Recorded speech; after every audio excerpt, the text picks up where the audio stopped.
ஒரு வயசான தாத்தா பாட்டி 60 வருஷத்துக்கு முன்னாடி அவங்களுக்கு கல்யாணம் ஆச்சு. ஒன்றாவே வாழ்ந்தாங்க, ஒன்றாவே இறந்து போனாங்க. இப்போ அவங்க 2 பேரும் சொர்க்கத்துக்கு போய் சேர்ந்தாங்க. அங்கே எல்லா வசதியும் இருந்தது. ஒரு பெரிய பங்களாவே இவங்களுக்கு ஒதுக்கி கொடுத்தாங்களாம். இதுக்கு எவ்வளவு வாடகைன்னு கேட்டார் தாத்தா. வாடகையெல்லாம் கிடையாது, இலவசம் அப்படின்னார் அங்கே இருந்தவர். அந்த வீட்டுக்கு பின்னாடி ஒரு பெரிய புல்வெளி இருந்தது. இதில் விளையாட ஏதாவது கட்டணம் உண்டான்னு கேட்டிருக்கார் தாத்தா. அதெல்லாம் ஒன்றும் கிடையாது, பணம்லாம் கட்ட வேண்டியதில்லை அப்படின்னார் அவர். பக்கத்தில் ஹோட்டல் மாதிரி ஒரு பெரிய கட்டடம், உள்ள சாப்பாட்டு மேஜைகள், அது மேலே விதவிதமான பலகாரங்கள். சாப்பாட்டுக்கெல்லாம் எவ்வளவு அப்படின்னு விசாரிச்சாராம் தாத்தா. அதுதான் சொன்னேனே, இங்கே எல்லாமே இலவசம்தான், எது வேணும்னாலும் சாப்பிட்லாம், எவ்வளவு வேணும்னாலும் சாப்பிட்லாம் அப்படின்னாராம். நீங்கள் சொல்கிறீங்க அப்படி, ஆனால் நான் சர்க்கரை சேர்த்துக்கக்கூடாது, உப்பு சேர்த்துக்கக்கூடாது, பாட்டி கையால் எப்பவும் பத்திய சாப்பாடு தான் அப்படின்னாராம் தாத்தா. இதை பாருங்கள், இங்கே உங்களுக்கு அந்த கவலையும் வேண்டியதில்லை. இங்கே நீங்கள் ஸ்வீட்டு சாப்பிட்லாம், காரம் சாப்பிட்லாம், உங்களுக்கு எந்த நோயும் வராது அப்படின்னாராம் அங்கே சொர்க்கத்தில் இருந்தவர். இதை கேட்ட உடனே அந்த தாத்தா பக்கத்தில் நின்ன பாட்டியை பார்த்து கத்தினாராம். அடி பாவி, எல்லாத்தையும் கெடுத்துட்டியே, நீ எனக்கு பத்திய சாப்பாடு போடாமல் கண்டதை திங்க விட்டுருந்தா 10 வருஷத்துக்கு முன்னாடியே நான் இங்கே சேர்ந்துருப்பேனே அப்படின்னாராம்.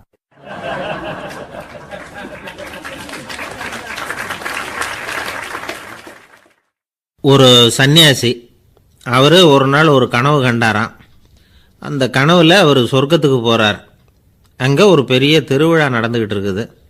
எங்கே பார்த்தாலும் அலங்கார வளைவுகள், வண்ணமயமான விளக்குகள், பாதைகள் பூரா மலர்கள், எல்லா கட்டடங்களும் ஒளிமயம். அவ்வளவு கோலாகலமாக பிரம்மாண்டமாக அந்த திருவிழா நடந்துக்கிட்டு இருக்குது.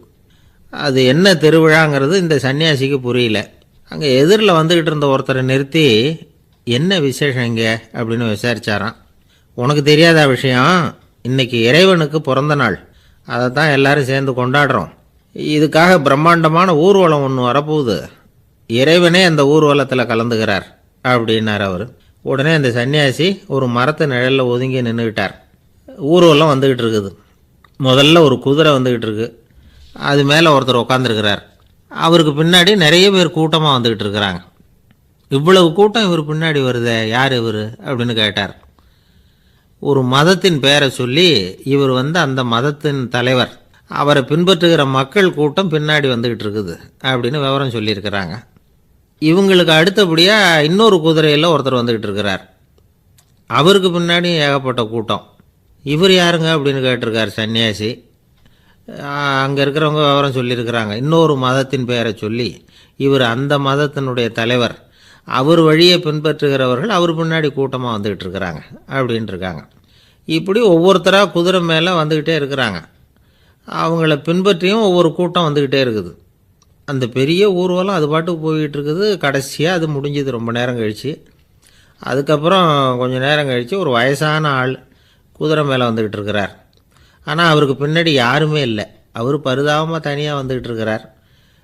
அவர் அந்த ஊர்வலத்தை சேர்ந்தவரா இல்லையாங்கிறதே தெரியல. இவர் யார், இவர் ஏன் இப்படி தனியாக வந்துக்கிட்டு இருக்கிறார் அப்படின்னு கேட்டிருக்கார் அந்த சன்னியாசி.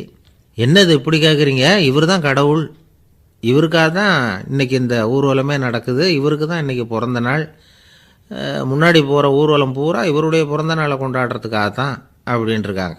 இதை கேட்டதும் அந்த சன்னியாசிக்கு திடுக்குன்னு தூக்கி போட்டிருக்கு. இது வரைக்கும் கனவு கண்டுகிட்டு இருந்தவர் முடிச்சுக்கிட்டார். அதுக்கப்புறம் தான் யோசித்து பார்த்துருக்கார். உண்மைதான், மக்கள் எல்லாரும் பக்தி மார்க்கத்தில் போகிறதா நினச்சிக்கிட்டு பாதை மாறி போய்கிட்டு இருக்கிறாங்க. கடவுளை பின்பற்றுவதாக நினைக்கிறாங்க பக்தர்கள். ஆனால் கடவுளுக்கு பின்னாடி யாருமே இல்லை. இன்னமும் இயல்பாக இதை பற்றி யோசித்து பார்த்தா, உண்மைக்கு பின்னாடி தான் நான் போய்கிட்டு இருக்கேன் அப்படின்னு நிறைய பேர் சொல்கிறாங்க. ஆனால் அந்த உண்மை அனாதையாக போய்கிட்டு இருக்குது. அப்படி ஆகிட்டுது உலகம். இந்த காலத்துலேயும் ஒரு ஊர்வலம், ஒரு பெரிய மனுஷருக்கு பிறந்த நாள் விழா. அவர் குதிரை மேலே ஏறி முன்னாடி போயிட்டுருக்கிறார். அவருக்கு பின்னாடி ஒரு 100 பேர் தொண்டர்கள் அவங்க பாட்டுக்கு போகிறாங்க. எல்லாம் பணம் கொடுத்து ஏற்பாடு பண்ணவங்க, எல்லாம் பணம் வாங்கிட்டு முன்னாடி போயிட்டுருக்குறாங்க. கொஞ்சம் தூரம் நடந்ததும் கால் வலிக்க ஆரம்பிச்சுட்டுது. ஒவ்வொருத்தராக அப்படியே ஒதுங்க ஆரம்பிச்சிட்டாங்க. அதான் முன்னாடியே பணம் கிடச்சிட்டுதே, இனிமேல் ஒதுங்கினா என்னென்னு ஒதுங்கிட்டாங்க. ஒரு கட்டத்தில் குதிரையில் போகிறவர் தற்செயலாக திரும்பி பார்க்குறாரு, பின்னாடி யாருமே இல்லை, எல்லோரும் ஓடி போயிட்டாங்க. ஒரே ஒரு ஆள் மட்டும் ரொம்ப விசுவாசமாக பின்னாடி நடந்து வந்துக்கிட்டு இருந்தான். ஏன்ப்பா நீ மட்டும் வந்துக்கிட்டு இருக்கிறியே, நீ வீட்டுக்கு போகலையான்னு கேட்டிருக்காரு அவர். நீங்கள் அந்த குதிரையையும் அதுக்குள்ள வாடகை பணத்தையும் கொடுத்துட்டீங்கன்னா நானும் போயிடுவேன் அப்படின்னு நானா இந்த ஆள்.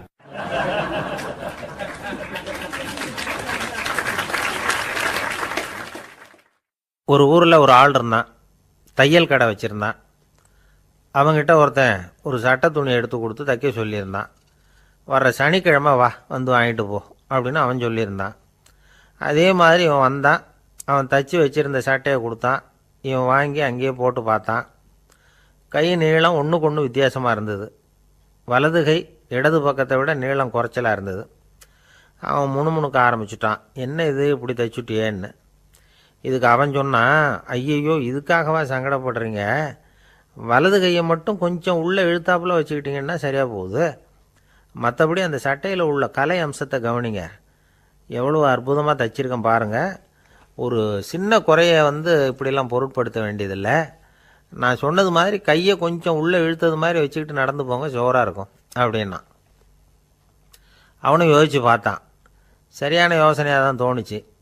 கொஞ்சம் முயற்சி பண்ணி வலது கையை கொஞ்சம் உள்ளே இழுத்து சட்டை சரியாக இருக்கிறது மாதிரி பண்ணிக்கிட்டான். இப்போ மறுபடியும் ஒரு பிரச்சனை. வலது கையை உள்ளே இழுத்த மாதிரி அப்படியே வச்சுக்கிட்டதும் முதுகு பக்கம் கொஞ்சம் துணி தளர்த்தியாக தொங்குறது மாதிரி தெரிஞ்சுது. என்ன இது முதுகு பக்கம் துணி குவிஞ்சுட்டுதே தொங்குதே அப்படின்னா மறுபடியும், அடடா இதுக்காகவா கவலைப்படுறீங்க, உடம்பை அதுக்கு தகுந்த மாதிரி கொஞ்சம் வளைச்சிக்கிட்டா சரியாக போடுது. இதுக்காக அந்த அழகான தையலை பிரித்து அதில் உள்ள கலை அம்சத்தை கெடுக்கிறதுக்கு என் மனசு இடம் தரல. எவ்வளவுக்கு தளர்த்தியாக இருக்கோ அவ்வளவுக்கு கொஞ்சம் உடம்பை வளைச்சி அப்படி குனிஞ்சது மாதிரி போங்க போதும் அப்படின்னா. அதுவும் நல்ல யோசனையாக தான் பட்டுது இவனுக்கு. சரின்னு சொல்லிவிட்டு புறப்பட்டான். தெருவில் இறங்கினான். கையை கொஞ்சம் உள்ளே இழுத்தான், உடம்பை கொஞ்சம் முன்னால் வளைச்சான், சட்டைக்கு தகுந்த மாதிரி உடம்பை பண்ணிக்கிட்டான். மெதுவாக நடந்து போகிறான். இப்போ எதிரில் இன்னொருத்தன் வரான். இவனை பார்க்குறான். இவன் போட்டிருக்கிற சட்டையை பார்க்குறான். ஆஹா அற்புதம்ங்கிறான். சும்மா சொல்லக்கூடாது, ரொம்ப நல்லா இருக்குது நிச்சயமாக. இது இந்த ஊர் மேலே தெருவில் இருக்கிற ஒருத்தன் இருக்கானே, அவன் தைச்சதாக தான் இருக்கணும் அப்படின்னா. இதை கேட்டதும் அவனுக்கு ஆச்சரியம். எப்படி அவ்வளவு கரெக்டாக கண்டுபிடிச்சிங்க அப்படின்னு கேட்டிருக்கான். இதுக்கு அந்த வழிபோக்கன்னு சொன்னானான், அவன் ரொம்ப கெட்டிக்காரன், உங்களை மாதிரி உடம்பும் கையும் வளைஞ்சு போன ஒரு ஆசாமிக்கு அவனை தவிர வேற யாராலேயும் இவ்வளவு பொருத்தமான ஒரு சட்டையை தைக்க முடியாது அப்படின்னானான். பாருங்க, அவனுக்காக இவன் அனுசரிக்க போய் இவனோட நிலைமை எப்படி ஆயிடுது பாருங்க. இதே மாதிரி தான் சில சடங்குகளும் சம்பிரதாயங்களும் நம்மளை கோமாளி ஆக்கி விட்டுரும். எதுவாக இருந்தாலும் அதில் அறிவுபூர்வமான அணுகுமுறை அவசியம். ஒரு நர்ஸ் அவசரமாக ஓடி டாக்டர்கிட்ட சொல்லிச்சான், டாக்டர் ஒரு தப்பு நடந்து போச்சு, 10ஆம் நம்பர் பெட்டில் இருக்கிற பேஷண்ட்டுக்கு காலில் ஆப்ரேஷன் பண்ணுறதுக்கு பதிலாக கையில் ஆப்ரேஷன் பண்ணிவிட்டீங்க. கை ஆப்ரேஷன் பண்ணிக்க வேண்டிய ஆள் 7ஆம் நம்பர் பெட்டில் இருக்கார் அப்படின்னு தான். அதுக்கு இவர் பதட்டப்படாமல் சொன்னாராம், பரவாயில்ல இவரை தூக்கி 7ஆம் நம்பர் பெட்டில் போட்டுரு அப்படின்னாராம்.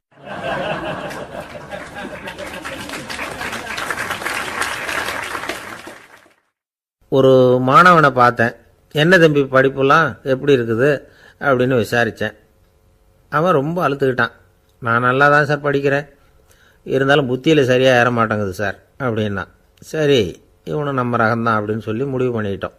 கல்வி கற்கக்கூடிய ஒரு மாணவன் சம்பந்தப்படுற புத்திகள் பல வகை. அதை பற்றி ஒரு பெரியவர் விளக்கி இருக்கிறார். மிருத்து புத்தின்னு ஒன்று இருக்குதான். மிருத்துன்னா மண். மண்ணால் செவுறு கட்டுறோம்ல, மண் சுவரில் ஆணி அடிக்கிறதும் சுலபம், அதை பிடுங்கி எடுக்கிறதும் சுலபம். அது மாதிரி சில பேர் குரு சொல்லி கொடுக்குறத சுலபமாக கேட்டு தெரிஞ்சு வச்சுக்குவாங்க, கொஞ்ச நேரத்தில் சுலபமாக மறந்தும் போயிடுவாங்க. இது மிருத்து புத்தின்னு பேர், மண் புத்தி. தாரு புத்தின்னு ஒன்று உண்டான். தாருன்னா மரம்.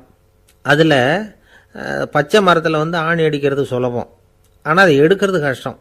அது மாதிரி ஆசிரியர்கிட்டேருந்து கேட்டதை கவனமாக மனசில் பதிய வச்சுக்கிட்டு அதை மறக்காமல் இருக்கிறது தாரு புத்தி. பட்டை மரமாக இருந்தால் அதில் ஆணி அடிக்கிறதும் கஷ்டம், அடிக்கிற ஆணியும் சீக்கிரம் நழுவிடும். அது மாதிரி கேட்குற விஷயம் மனசில் பதியறதும் கஷ்டம்.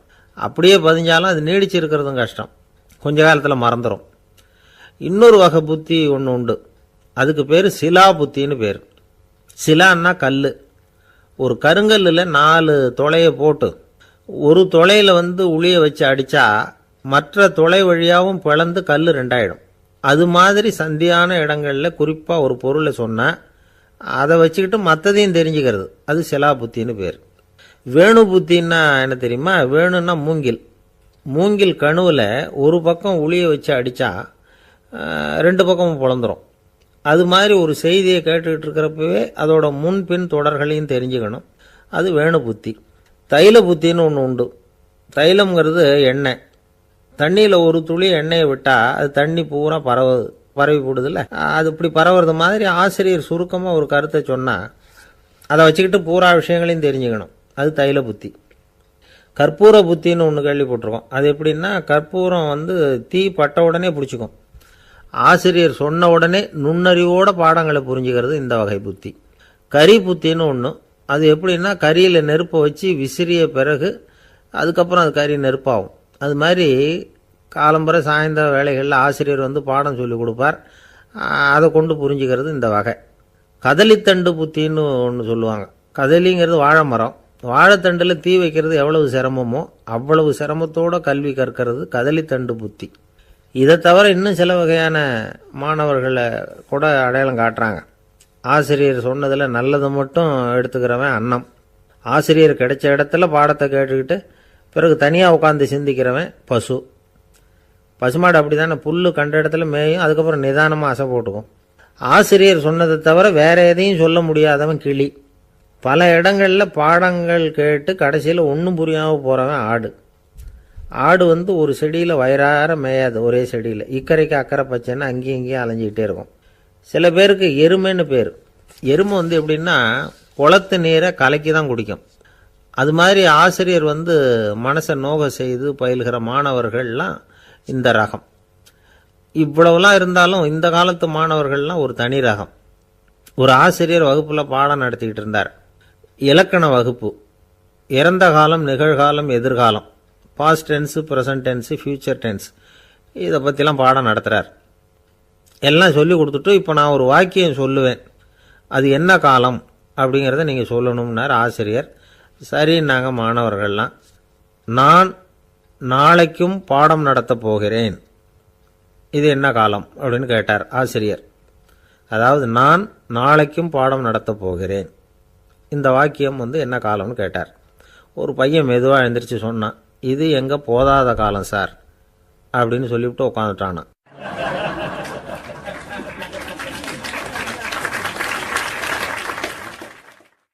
ஒரு ஊரில் ஒரு பெரிய செல்வந்தர் இருந்தார். பணத்துக்கு பஞ்சம் இல்லை. அதனால் இந்த உலகத்தில் முடியாத காரியம் எதுவும் இல்லைன்னு நினச்சார். பணம் இருந்தாலே அந்த நினப்பு தானாக வந்துடும். அதனால் இவரும் அப்படி நினச்சதில் ஒன்றும் தப்பு இல்லை. அந்த ஊருக்கு குருநானக் ஒரு தடவை வந்தார். அவருக்கு இந்த செல்வந்தர் ரொம்ப பிரமாதமாக ஒரு வரவேற்பு கொடுத்தார். ஊர் எல்லையிலேயே எங்கள் வீட்டுக்கு விருந்து சாப்பிட்டுட்டு போகணும்னு கேட்டுக்கிட்டார். அவரும் சரின்னு ஒத்துக்கிட்டார். உடனே தன்னுடைய பங்களாவில் ஒரு பெரிய விருந்துக்கு ஏற்பாடு பண்ணார்.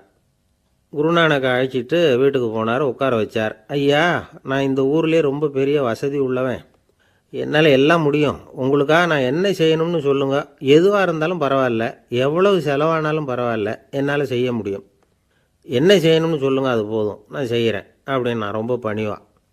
இதை கேட்டதும் குருநானக் சிந்திச்சார் கொஞ்ச நேரம். அதுக்கப்புறம் தன்னோட சட்டை பைக்குள்ளே கையை விட்டு ஒரு பழைய ஊசி ஒன்று எடுத்தார். அந்த செல்வந்தர்கிட்ட கொடுத்தார். இதை பாருங்கள், இவ்வளவு தூரம் நீங்கள் கேட்குறதுனால சொல்கிறேன், எனக்கு நீங்கள் செய்ய வேண்டிய உதவி இதுதான்னார். ஊசியை கையில் வாங்கிக்கிட்டு இதை என்ன செய்யணும்னு சொல்லுங்க அப்படின்னார் அவர். நீங்கள் செய்ய வேண்டியது என்னென்னா, இந்த ஊசியை பத்திரமா வச்சுருக்கணும். நாம் 2 பேரும் இறந்து போனதுக்கு பின்னாடி இன்னொரு உலகத்தில் நாம் சந்திக்கக்கூடிய வாய்ப்பு இருக்குது. அப்போ இந்த ஊசியை என்கிட்ட கொண்டாந்து கொடுக்கணும். இதுதான் நீங்கள் எனக்காக செய்ய வேண்டிய உதவி அப்படின்னார் குருநானக் லேசாக சிரிச்சுக்கிட்டே. இதை கேட்ட உடனே இந்த பெரியவர் முழிக்க ஆரம்பிச்சிட்டார். அது எப்படிங்க, நான் சாகிறப்ப எப்படி இந்த ஊசியை எடுத்துக்கிட்டு இன்னொரு உலகத்துக்கு வர முடியும்னார்.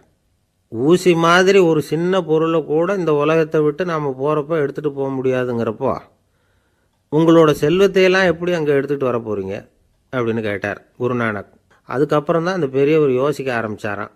குருநானக் சொல்கிறார், இதை பாருங்கள், நாம் செய்கிற நல்லது கெட்டது தான் கடைசி வரைக்கும் நம்ம கூட இருக்கும். அடுத்தவங்க நல்லா இருக்கணுங்கிறதுக்காக பொருளை செலவு செய்யணும், அப்படி செய்யலைன்னா எந்த பிரயோஜனமும் இல்லை அப்படின்னார். அதுக்கப்புறம் தான் அந்த செல்வந்தரின் அறிவு கண் திறந்து தான். உடனே குருநானக்கை வணங்கினார். ஐயா, என்கிட்ட இருந்த ஆணவம் போயிட்டுது, இனிமேல் என்கிட்ட இருக்கிற செல்வத்தை நல்ல வழியில் செலவழிப்பேன் அப்படின்னாராம். நம்மக்கிட்ட இருக்கிற பணம் எப்பவும் நம்ம கூடவே வந்துக்கிட்டு இருக்காதுங்கிறதுக்கு இது ஒரு உதாரணம். அதுக்காக நாம் பணம் சேர்க்கறத பற்றி கவலைப்பட வேண்டியதில்லை, பேசாமல் படுத்து தூங்கிக்கிட்டு இருந்தால் போதும் அப்படின்னு இதுக்கு அர்த்தம் பண்ணிக்கக்கூடாது. முறையான வழியில் பணம் சேர்க்கணும், அதை முறையான வழியில் செலவு பண்ணணும். அதனால் ஏற்படக்கூடிய மன நிறைவு இருக்குது பாருங்கள், அது அனுபவித்தவங்களுக்கு தான் தெரியும்.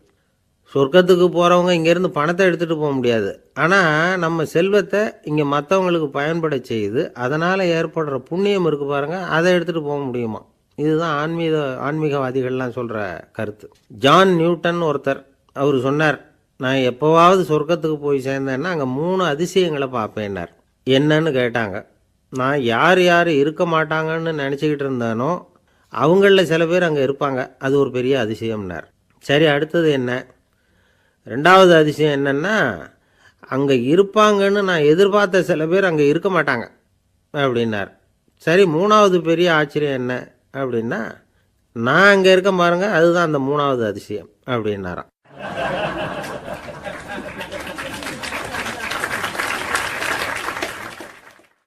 ஒருத்தர் ஓடி வந்தார், இன்னொருத்தரை பார்த்து, சார் உங்கள் சைக்கிளை ஒரு நாள் இரவல் கொடுங்களேன், பக்கத்து ஊருக்கு போயிட்டு வர வேண்டியிருக்கு அப்படின்னார்.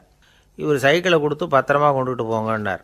சார், இதை பத்திரமா கொண்டு போகிறேன், கவலையே வேணாம், ஏன்னா இது உங்களோட சைக்கிள் அப்படின்னு நான் நினைக்கல, என்னோட சைக்கிளாக நினைக்கிறேன் அப்படின்னார். அதுக்கப்புறம் தான் இவருக்கு உண்மையாகவே பயம் வந்துட்டுது.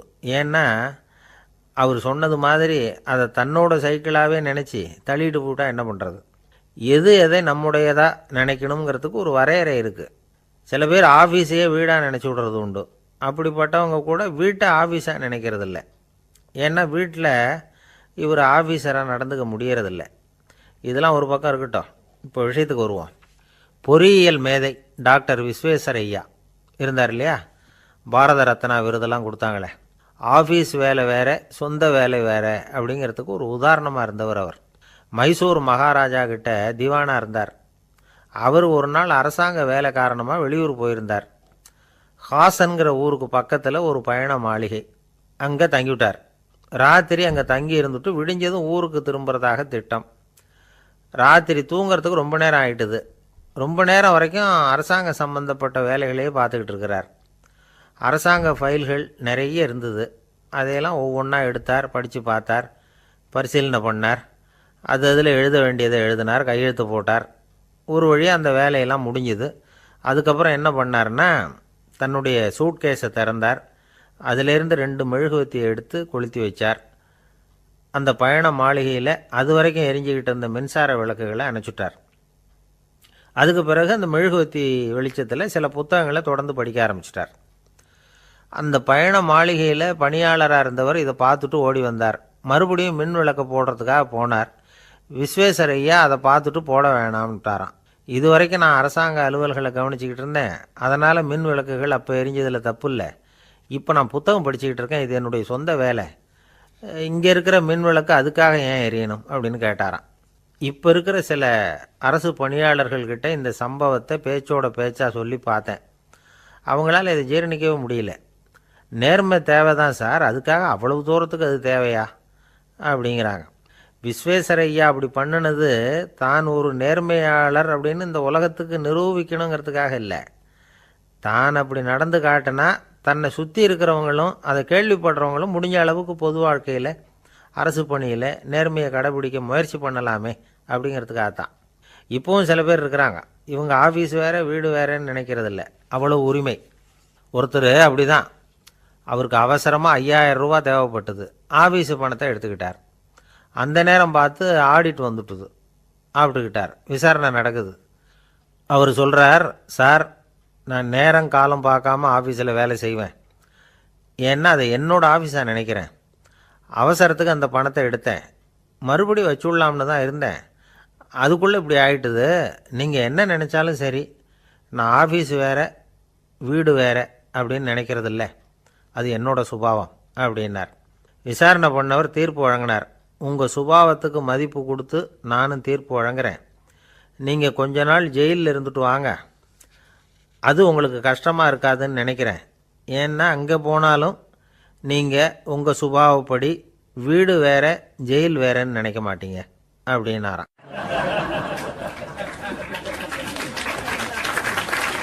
இந்த உலகத்தில் மனுஷன் எவ்வளவோ தவறுகள் செய்கிறான். அதுக்கெல்லாம் என்ன காரணம்? அதை பற்றின ஆராய்ச்சி தான் இன்றைக்கி. இதுக்கு ஆராய்ச்சி என்னத்துக்கு, அது தெரிஞ்ச விஷயந்தானே அப்படின்னு நீங்கள் நினைக்கலாம். ஆனால் அப்படி அலட்சியமாக இந்த விஷயத்தை விட்டுறக்கூடாது.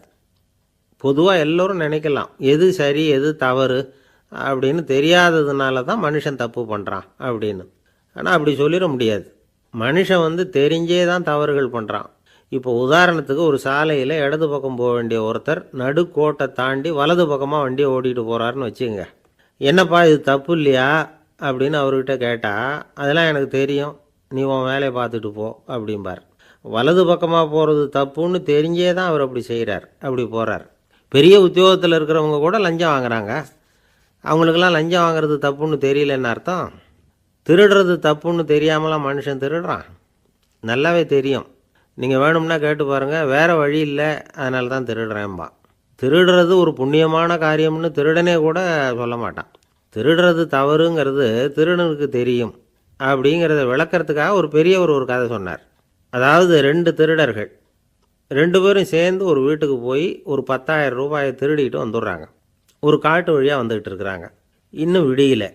2 பேருக்கும் தூக்கம் கண்ணை சுற்றுது.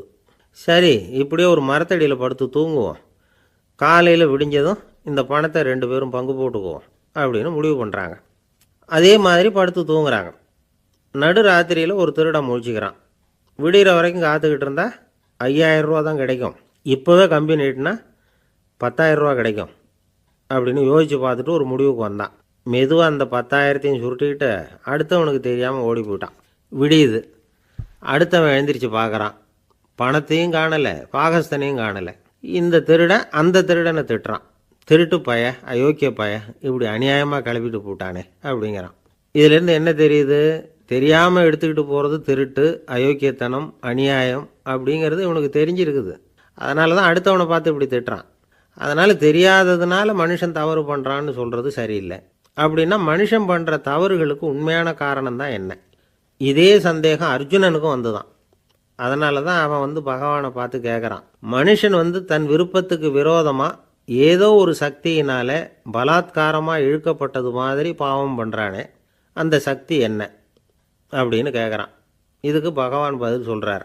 காமமும் குரோதமும் தான் அந்த சக்திகள், அதாவது ஆசையும் சினமும்.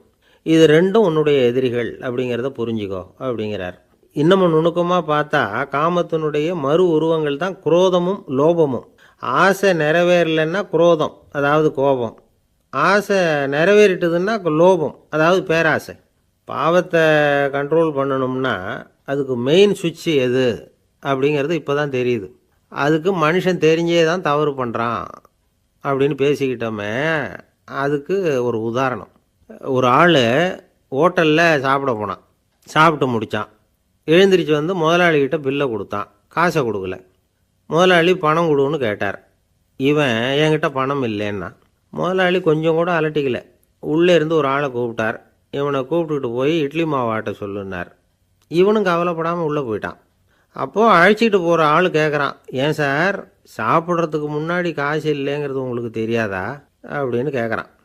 தெரியும், காசு இல்லைங்கிறதும் தெரியும், காசு இல்லாமல் சாப்பிட்டா மாவாட்டணுங்கிறதும் தெரியும் அப்படின்னா அந்த ஆள். அப்படின்னா நீங்கள் உங்கள் வீட்லேயே சாப்பிட்ருக்கலாமே அப்படின்னு கேட்குறான் அவன். அதுக்கு இவர் சொல்கிறாரு, அது எப்படி, அங்கே சாப்பிட்டாலும் நான் இதே வேலையை தானே செய்ய வேண்டியிருக்கும் அப்படின்னாராம்.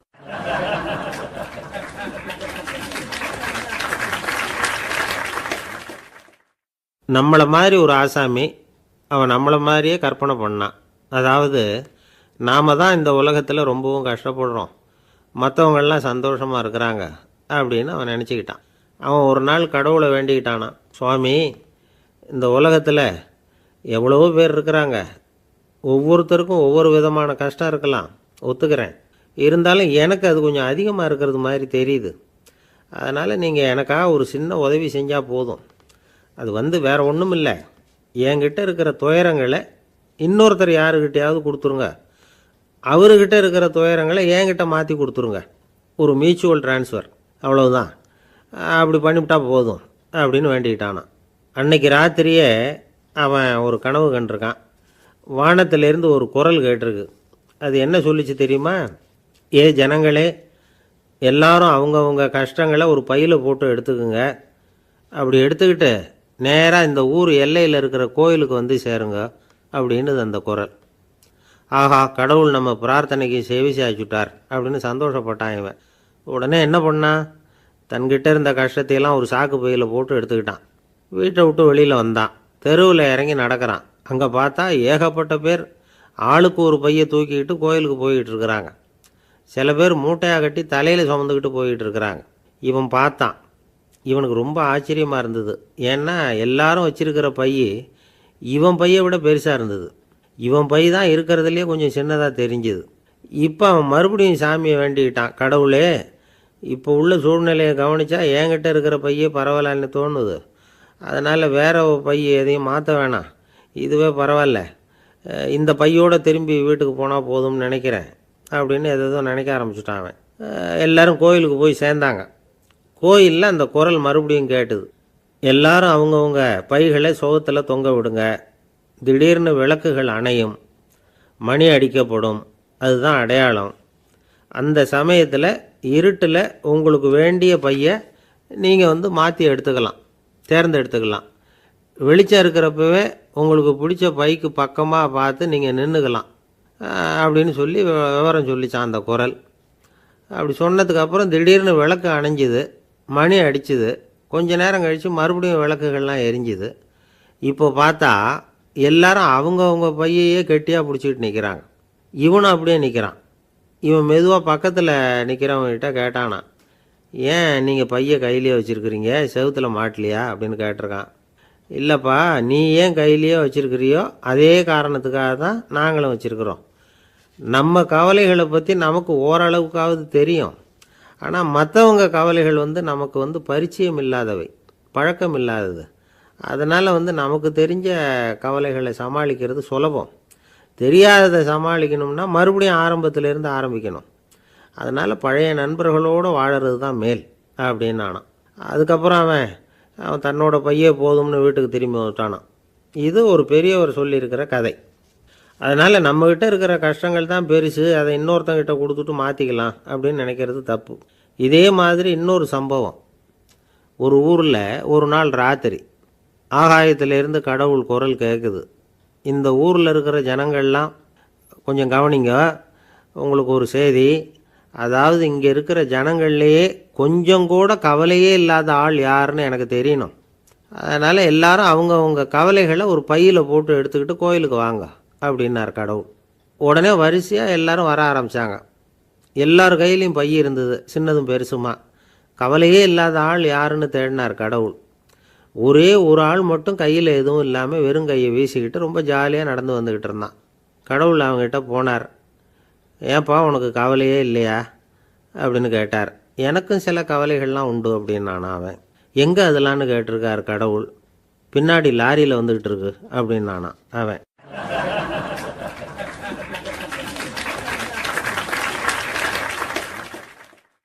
சங்கீத வித்வான்களில் பல வகை உண்டு. சில குறிப்பிட்ட ராகங்களை பாடுறதில் அவங்களுக்கு பெருமை வர்றது உண்டு. ஆனால் ஒருத்தர் இருந்தார், அவரால் ஒரு ராகத்துக்கே பெருமை வந்தது. அந்த ராகத்தை அவர் வாசித்து கேட்கணும் அப்படின்னு சொல்லுவாங்க. அது என்ன ராகம்னா தோடி ராகம். சரி, அந்த வித்வான் யாருன்னா அவர் தான் திருவாவடுதுறை ராஜரத்னம் பிள்ளை. பேராசிரியர் கல்கி ஒரு சமயம் தம்முடைய பத்திரிகையில் எழுதினாராம். அதை அப்படியே படிக்கிறேன் கேளுங்களேன். ஆகா, ஸ்ரீ ராஜரத்னம் பிள்ளையின் தோடி ஆலாபனையை முதலில் கேட்டபோது அவருடைய கற்பனையை விட்டு தள்ளுங்கள். நம்முடைய மனதில் என்னென்ன இன்பமயமான கற்பனைகள் எல்லாம் உதித்தன. குழந்தை தாயிடம் கொஞ்சம் குரலை கேட்டோம், அன்னை குழந்தையிடம் கொஞ்சம் குரலை கேட்டோம், ரதியும் மன்மதனும் பேசிக்கொண்ட காதல் மொழிகளை கேட்டோம், முருகன் சிவபெருமான் செவிகுளிர மொழிந்த உபதேசத்தை கேட்டோம், கலைமகள் கவிஞனுக்கு அருளிய ஆசி மொழிகளை கேட்டோம், நாரத முனிவருடைய தம்பூரா சுருதியை கேட்டோம், ராவணன் தன் எலும்பை ஒடித்து வீணையாகச் செய்து வாசித்த கானத்தை கேட்டோம், கானப்பறவைகளின் கலகல ஒலியை கேட்டோம், கோலக்குயில்களின் குரல் இனிமையை கேட்டோம். இப்படிலாம் பேராசிரியர் கல்கி விமர்சனம் எழுதியிருக்கிறார். திருவாவடுதுறை ராஜரத்னம் பிள்ளை அவர்களுடைய வாசிப்பை கேட்டுட்டு டிஎன் ராஜரத்னம் பிள்ளை இறந்து போனார். அப்போது கவிஞர் கண்ணதாசன் எழுதினார், செவியனில் ஓடி எங்கள் சிந்தையில் ஓடி இந்த புவியெல்லாம் ஓடி நின்பார் பொங்கிய தோடி வேறிங்கு எவரிடம் போகும் ஐய இனி அதை காப்பார் யாவர் அவிந்தனின் சடலத்தோடே அவிந்தது தோடிதானும் அப்படின்னு எழுதினாராம். அந்த அளவுக்கு அவருடைய தோடியை ரசித்தவர்கள் உண்டு. அதே மாதிரி தோடின்னா என்னன்னு தெரியாமலே அவரை ரசித்தவங்களும் அந்த காலத்தில் உண்டு. அதாவது ஒரு பெரிய சபையில் இவர் வாசிச்சுக்கிட்டு இருக்கிறார். பாதியில் ஒரு பெரிய மனுஷன் உள்ளே வந்தார். அவர் உடம்புல பட்டு வேஷ்டி, ஜருகை, அங்கவஸ்திரம், வாயில் வெத்தலை, வாசனை புகையில, காதில் வைரக்கடுக்கன், கழுத்தில் தங்க சங்கிலி, கை விரல் பூரா மோதிரம், கையில் ஒரு வெள்ளி வெத்தலை புட்டி, உதவிக்கு 2 பேர் பக்கத்தில். இவ்வளவு பந்தாவோடு வரார் கச்சேரி கேட்குறதுக்கு. இப்படி வந்தவர் முதல் வரிசையில் உட்காந்தார். வித்வான் வாசித்து முடித்ததும் இவர் அவரை பார்த்து, ஐயா நீங்கள் தோடி வாசிக்கிறதுல ரொம்ப கெட்டிக்காரர்னு கேள்விப்பட்டிருக்கேன், அதை கேட்குறதுக்காக தான் மெனக்கிட்டு வந்திருக்கிறேன், அதை வாசிங்களேன் அப்படின்னாராம் இந்த பெரியவர். ராஜரத்னம் பிள்ளைக்கு ஒன்றும் புரியல. ஏன்னா இது வரைக்கும் அவர் வாசிச்சுக்கிட்டு இருந்ததே அந்த தோடி ராகத்தை தான். அதை வாசித்து முடித்ததும் அதை வாசிங்களேன்னு இவர் கேட்குறார். அப்படின்னா இவரோட ஞானம் எப்படிப்பட்டது? இவ்வளவும் கேட்டுட்டு இப்படி கேட்குறாரே அப்படின்னு அவர் யோசிச்சிருக்கிறார் ராஜரத்னம் பிள்ளை. உடனே என்ன பண்ணார் தெரியுமா? பக்கத்தில் ரொம்ப சாதுவாக சுருதி போட்டுக்கிட்டு இருந்த ஒரு முதுகில் ஓங்கி ஒரு குத்து விட்டாராம். அவருக்கு ஒன்றும் புரியல, எதுக்கு நம்மளை அடிக்கிறார் இவர், நம்மளை குத்துறாரு வித்வான்னு. அவர் அதிர்ச்சியால் இவர் நிமிர்ந்து பார்த்துருக்கார். அப்போ ராஜரத்னம் பிள்ளை சொன்னாராம், ஏய்யா ஐயா பெரிய மனுஷன், என்னுடைய பரம ரசிகர், தோடி ராகம் கேட்கணுங்கிறதுக்காக இவ்வளோ தூரம் வந்திருக்கிறார், வரிசையில் உட்காந்துருக்கார். நீ இந்த சமயம் பார்த்து தோடி ராகம் வாசிக்கிற நாதஸ்வரத்தை வீட்டில் வச்சுட்டு வந்துட்டியே, இப்போ ஐயாவுக்காக அந்த ராகத்தை நான் எப்படி வாசிக்கிறது அப்படின்னு சொல்லிவிட்டு மறுபடியும் முதுகில் ஒரு அடி கொடுத்தாராம். அடி வாங்கினவருக்கே சிரிப்பு அடக்க முடியலையா.